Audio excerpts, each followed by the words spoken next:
네, 안녕하세요. 오늘은 오프 코인에 대해서 말씀을 드리겠습니다. 오프 코인은 이제 OKEX에서 판매를 하고 있고요.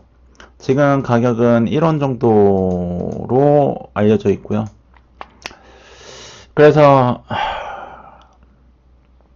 비트코인은 많이 뜨고 있죠. 지금 굉장히 많이 뛰고 있는데 그래서 그런지 다른 코인들도 많이 뛰고 있죠. 오프 코인 이것도 좀 뛰었고, 인쇼 코인도 제가 말하기 이틀 전이었 3일 전이었나 말했는데 그거 3배 뛰었죠. 3배. 오프 코인도 2배 정도 뛴 것 같습니다. 그래서 이렇게 저가 코인은 뛰기가 쉬워요. 그냥 뛰면은 2배입니다. 한 번 뛰면 2배. 왜 그러냐면 0.1 사토시에서 0.2 사토시 2배잖아요. 그런 거랑 똑같아요. 얘네들 지금 1원이에요, 1원. 1원에서 2원 뛰는 게 쉽나요? 아니면 1000만원에서 2000만원 뛰는 게 쉽나요? 당연히 1원에서 2원 뛰는 게 쉽잖아요. 그러니까 얘네들은 뻥튀기를 엄청 많이 하는 겁니다. 그런 것들 때문에 저가 코인을 구입하는 거죠. 저가 코인이 상장 폐지가 된다라고 생각할 수도 있죠. 그렇기 때문에 그것만 아니면은 투자만 하잖아요. 그렇기 때문에 이런 백서라든지 그 다음에 어떤 리스팅이 된 그런 어떤 거래소의 그런 것들을 알아야죠. 근데 OKEX에 상장이 될 정도면은 꽤 건실한 코인이라고 볼 수도 있거든요. 그래서 저는 이런 저가 코인 중에서 거래소에 상장된 코인을 살펴보는 거고요. 오늘은 오프 코인에 대해서 말씀을 드리겠습니다. 업스트랙트 보면은 개요인데 자, 오프 코인의 목적은 개요에 좀 나옵니다. 뭐라고 나오냐면은 인트로덕션하고 같이 나오는데 은행에서 돈을 빌리기 위해서 가령 은행에서 돈을 빌리기 위해서는 우리는 뭐 주민등록증이라든지 여러 가지 규제들을 따라야 됩니다. 그런데 그걸 따른다고 해서 곧바로 뭔가 돈을 빌릴 수 있는 것이 아니라 또 여러 가지 그런 절차들을 밟아야 됩니다. 그게 굉장히 힘들다는 거죠. 특히 외국에 나갔을 땐 더 심하죠. 거의 불가능하죠. 그렇기 때문에 IDB 굉장히 IDB라는 어떤 그런 아이덴티티 베리피케이션 서비스를 곧바로 할 수 있도록 굉장히 빠르고 좋게 이렇게 할 수 있도록 어떤 그런 기술이 필요하다는 거죠. 그래서 IDB 서비스가 필요하다라는 거고 시장의 규모는 크다. 그리고 이게 필요하다는 건데 왜 필요하냐? 보면은 사기꾼들이 많다는 거죠. 사기꾼들이 많다. 그러니까 IDB는 안정성까지 약간 좀 보장한다고 볼 수가 있는 거죠. 여기에 뭐 스캠설이 있죠. 차이나. 그러니까 중국에서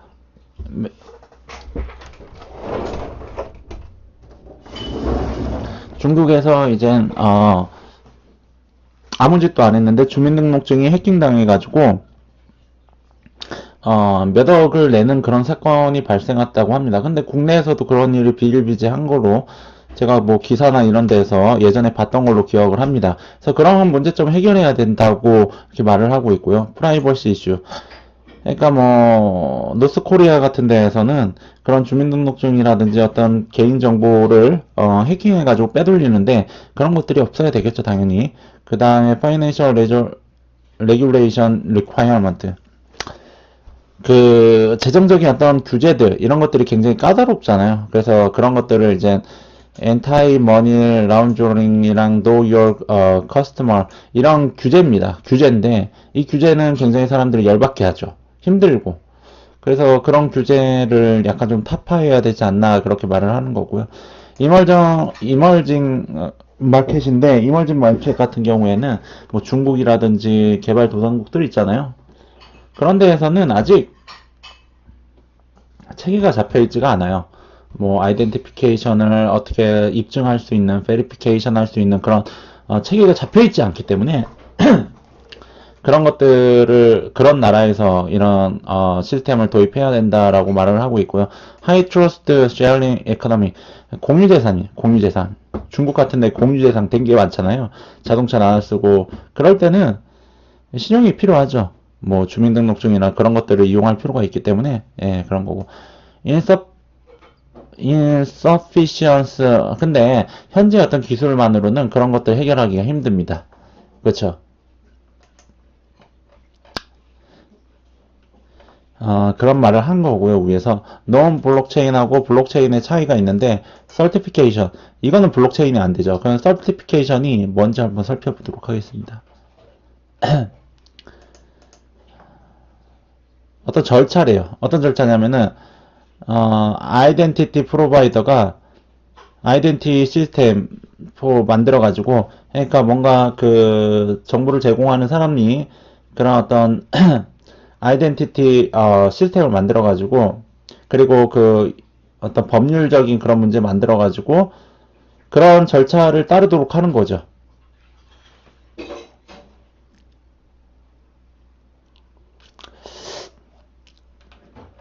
그래서 어떤 법률이라든지 어떤 그런 규제라든지 그런 것들 따르게 해가지고 뭐 하는 건데 그런 것들이 약간 좀 부족하죠. 예, 부족할 수밖에 없고 대신 verification이고 authentication. 근데 이 용어에 대해서 그렇게 뭐 차이를 둘 필요가 있나 저는 생각을 해봅니다. 그냥 직접 가가지고 뭔가 까다로운 규제에 따라가지고 증명을 하는 거 아니면은 그냥 블록체인으로 증명 가능하다 그런 얘기예요. 그리고 데이터 스토리지 방식이 뭐냐 이런 거다. 센트라이즈랑 디스트리뷰트다 이런 차이가 있죠. 블록체인하고 논 블록체인하고. 그리고 하이 카파시티 필요하냐, 굉장히 큰 공간이 필요하냐. 큰 공간이 필요하다는 것은 옛날 방식이에요. 왜냐면은 옛날에는 장부에 기록을 해가지고 보관을 해야 됐죠. 내전 컴퓨터에 보관을 해야 되잖아요. 그러니까 굉장히 많은 서버가 필요했다. 근데 지금 블록체인으로 하게 되면 그런 서버는 필요 없다. 이런 거죠. 비밀번호도 기억을 해야 되고 뭐 주민등록증도 다 입력해서 기억해야 되는데 지금은 그런 필요가 없다. 예, 그런 거죠. Create, Transfer, Asset도 가능하다. 블록체인으로. 그리고 이렇게 살펴보면은 뭔가 위험성이 있고, 현재 기술로는 위험성이 있고 뭔가 그 해킹이 당할 수 있고, 그리고 또 하나는 돌아오는 게 없다. 이게 나중에 살펴볼 건데 유저스랑 밸리데이터랑 그 다음에 이제 서비스 프로바이더 모두 이제 보상이 주어지지 않습니다. 이 그 밸리데이션 하나를 하는 데 있어서. 근데 그렇게 되면은 자율적으로 뭔가를 하진 않을 거 아니에요. 물론 지금 자율적으로 할 필요가 없어요. 월급 주니까. 근데 블록체인 하에서는 자율적으로 하게 해야 되잖아요. 그렇기 때문에 뭔가 코인을 주거나 토큰을 줘야 돼요. 그래서 그런 걸 만들겠다는 겁니다. 그 중에 하나가 이제 셀폰을 이용해서 마이닝 하는 것도 있죠. 뭐 그렇게 해가지고 더욱 원활하게 활동을 할 수 있도록 도와주는 거죠. 근데 예, 그런 거고 일단은 아이디어 베리피케이션 시스템 이상적인 건 뭐냐, 해킹 안 당하고 그 다음에 이제 속도가 빠르고 뭐 그런 거죠. 그거 이런 것들, 예, 이런 것들인데 이거는 블록체인의 기술의 어떤 전반적인 특징입니다. 그러니까 유저한테 해당하는 거 for 서비스 프로바이더 이거는 그러니까 for 밸리데이터가 뭐냐면 검증을 해야 돼요. 만일에 그 사용자가 주민등록증이라든지 이거를 끄도록 하겠습니다. 주민등록증이라든지 뭔가를 보여주게 되면은 검증을 해야 되죠. 이 사람이 진짜 그런 사람인지 검증을 해야 돼요. 그런 업체, 그런 기관이 밸리데이터예요. 근데 밸리데이터가 되기 위해서는 개인이 할 수 있을까요? 개인이 못하죠. 왜 그러냐면은 공신력이 있어야 되니까. 공신력이 있으려면은 뭐 대학교라든지 아니면은 그 정부에서 해야 되겠죠. 그래서 그런 거예요. 그래서 이런 말을 하는 겁니다. 여기서.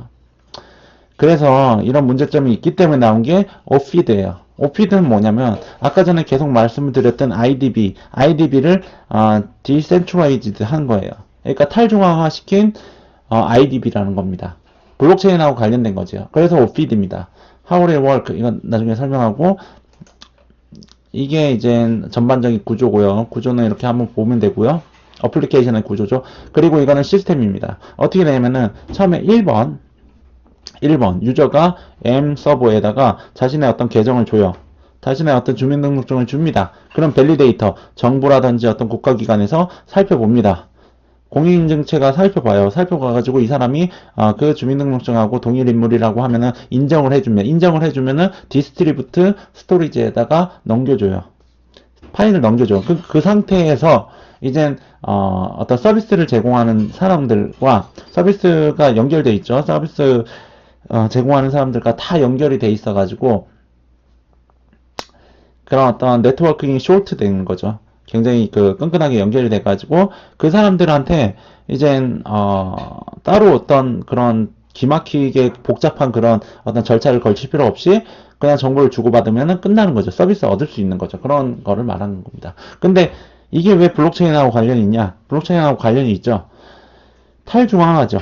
중앙화가 아니잖아요. 중앙화는 은행 같은 데 가가지고 거기에 예속돼가지고 뭐가 하는데 여긴 그런 게 아니잖아요. 각자의 어떤 그런 맡은 일에 따라가지고 해가지고 뭐 하는 거니까 약간 좀 분산돼 있잖아요. 탈중앙화라는 겁니다. 뭔가 서버 제3자가 개입한 서버가 개입돼가지고 거기에 정보를 저장해가지고 정말 분산돼 있잖아요. 그래서 탈중앙화라고 볼 수 있는 거죠. 이렇게 보고 서버 프로바이더 밸리데이터 뭐 이렇게 보고 M서버 아까 M서버 있었죠. M서버는 빨라야 되죠. 그리고 안정적이어야 됩니다. 해킹을 당하면 안 돼요.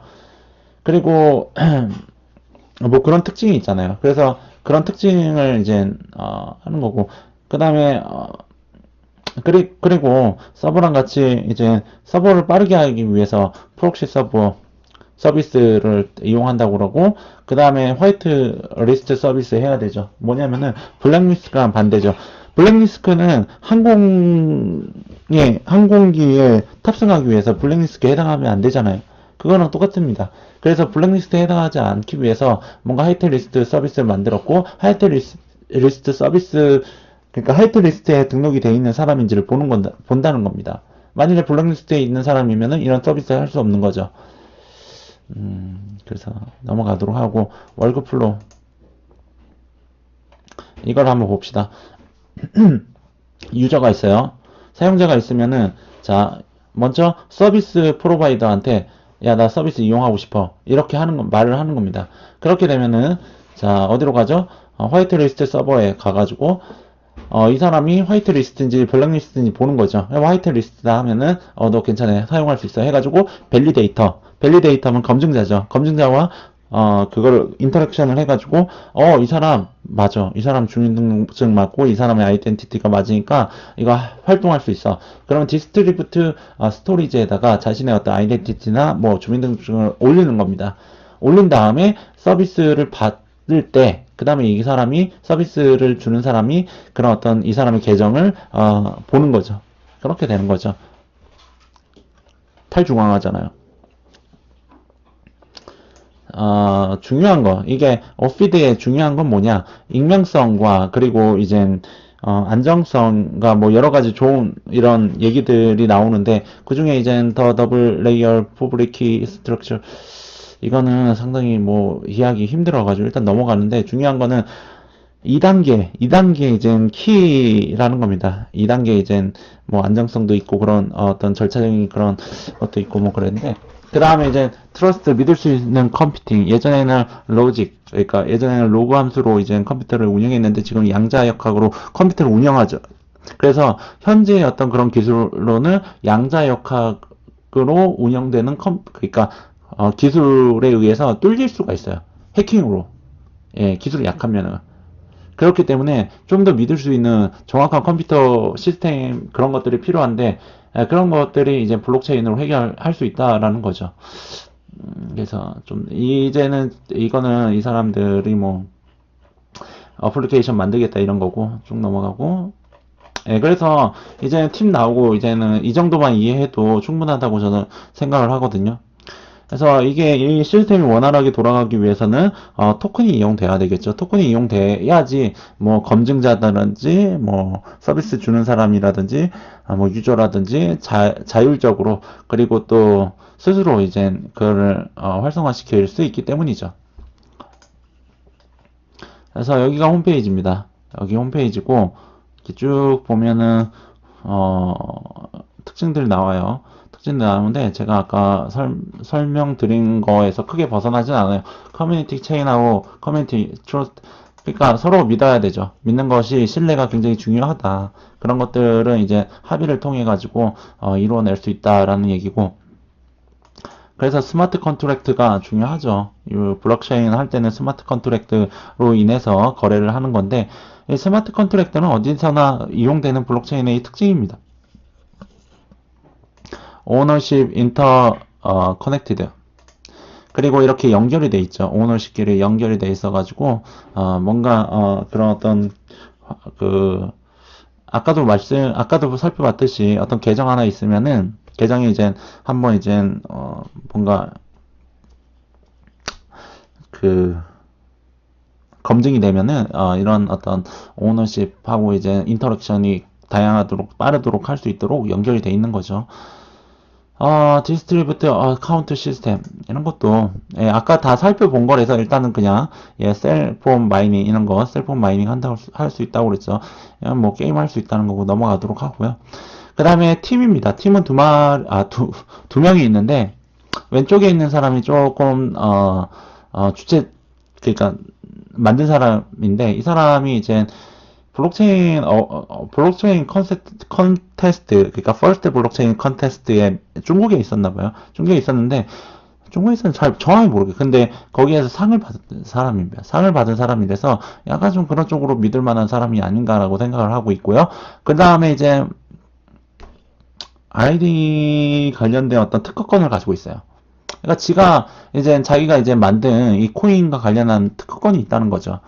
그래서 뭔가 매개함수 이런 걸로 특허를 낼 수 있거든요. 컴퓨터 언어 같은 거. 컴퓨터 언어 같은 거 특허권의 어떤 종목에 해당합니다. 그래서 그런 걸 중국 어떤 특허로 낸 것 같고요.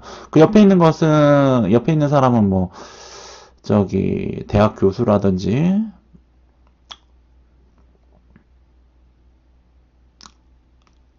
뭐 테크니셜 뭐 그런 어떤 기술적인 면에서 뛰어난 사람으로 보여지고요. 컨설턴트 이렇게 있고요. 그 다음에 인베스터 있고요.